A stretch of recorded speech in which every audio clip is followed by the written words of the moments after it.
What up? T-Bob here. And Jake as well. And look at you. You done stumbled upon little OTB Saints, where we bring you all the latest black and gold coverage. Who are the Saints going to draft? Who's going to be their quarterback? What does the salary cap look like? All that information and more.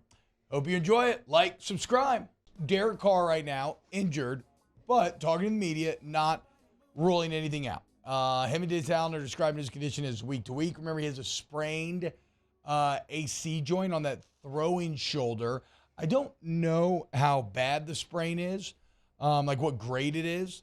He did say, though, if he's back out there, that you can all be like rest assured of two things. And ultimately, this is what you want for any injury, right? That he doesn't feel that he's a detriment to the team, and it's not at risk of making it worse just through replaying. You can always get hurt again, right? Like, you can always get slammed again, hurt again, whatever.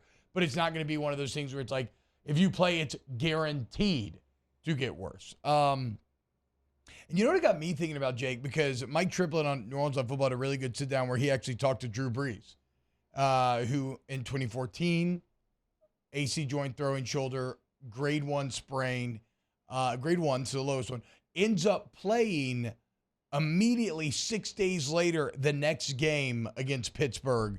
And, of course, because he's Drew Brees, he throws for 270 yards, 5 touchdowns, no picks, and the Saints win 35-32. He said he got it shot up, kinesio tape for the rest of the season, blah, blah, blah, whatever. And he made sure to be like, look, this was grade 1. I don't know cars, and obviously it's not like, But what got me thinking about, Jake, is I don't know how really these NFL players, but these quarterbacks especially do it where I'm 33 years old. Or 34. Jeez. How old's Derek Carr? You're not in your Jesus year anymore. No. It was a hell of a year. It's weird. Ever since I got out of it, too, I think about aging and death a ton more. How old, and this is where this all kind of stems out of. How old is Derek Carr? 33? 32. Oh, he's Jesus year.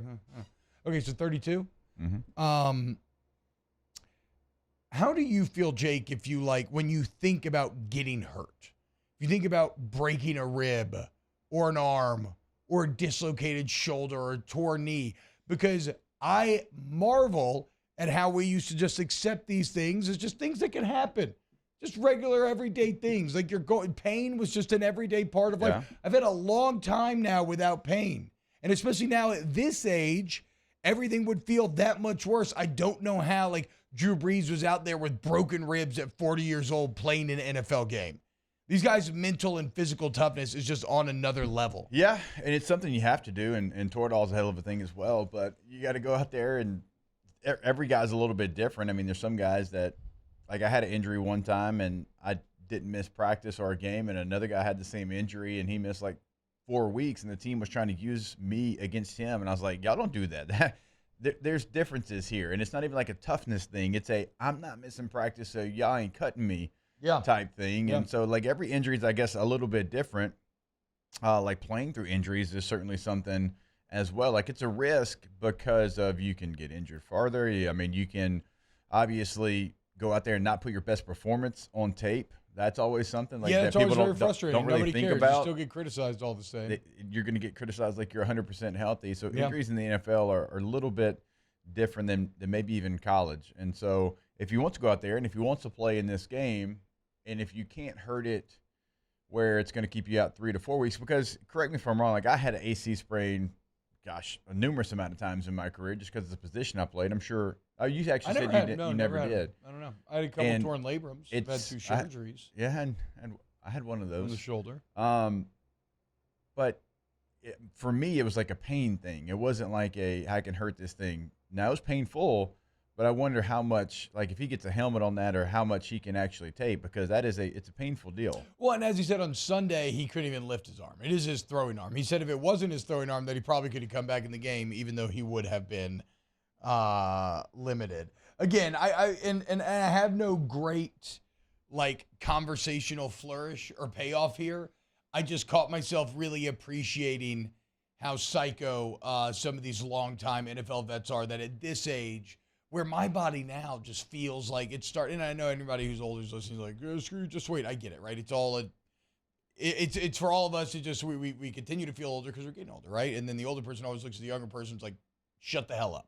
So I understand that. But I just can't understand at this age playing an NFL game, getting hit by NFL guys. I can't understand either. Like, let's say your AC joint's killing you, but Carr feels like he can go. How do you overcome the hurdle of playing behind this offensive line, which has not been good? Nick Underhill did a great film breakdown where he goes person by person and shows all of the major bad beats, sacks, and pressures given up this last game. Depressingly, Ryan Ramczyk really struggled. Maybe I mean, he might have still graded a little higher than the others, but in terms of big gaffes, he seemed to actually have the most. Rashawn Gary was owning Ryan Ramczyk. And I certainly hope that he can recapture some of the greatness that made me buy that awful Chinese jersey in the first place.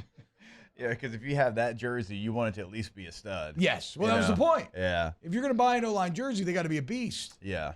And he was, and he has been. And I hope that he can refine that.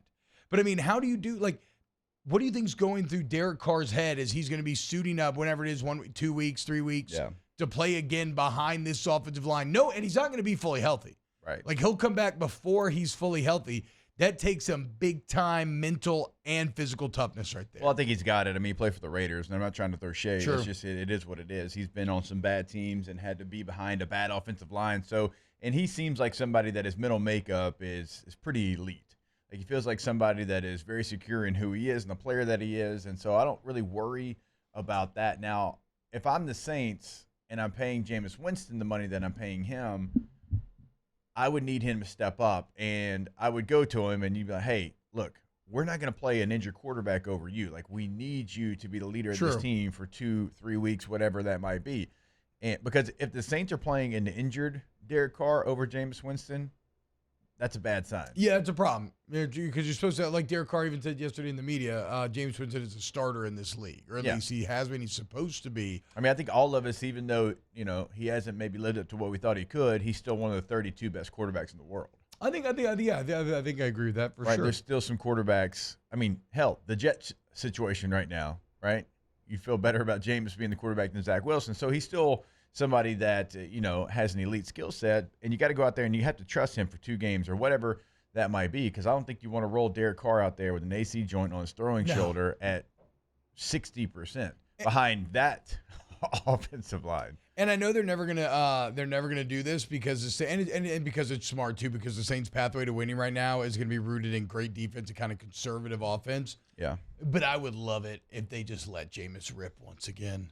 Yeah. Like you have these great receivers, like just say F it, accept some of the mistakes, trust your defense to make up for the mistakes, and trust that maybe Jameis and Shaheed or Olave and Thomas can just start busting things over the top on defenses. Look, I mean, you have 3 receivers that I think everybody believes in, okay?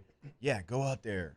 Let it rip. And I'm not saying you got to throw bombs over Baghdad. That doesn't have to be the offense that you have. That's what I'm saying. But if you want to have a trips formation and you got Shaheed on a go, you got Olave on a post, you got Mike Thomas coming on a 10-yard out Bro, route. on an out. Never mind. I thought you were going to say a shallow post because that's DeBomb from Blitz. That is DeBomb from Blitz. But that's a combination where, hey, Jameis, if you think you can cook, you go out there, you've got your speed guy on the go, you've got Olave who's dynamic on a post, and you got your possession receiver on an out route.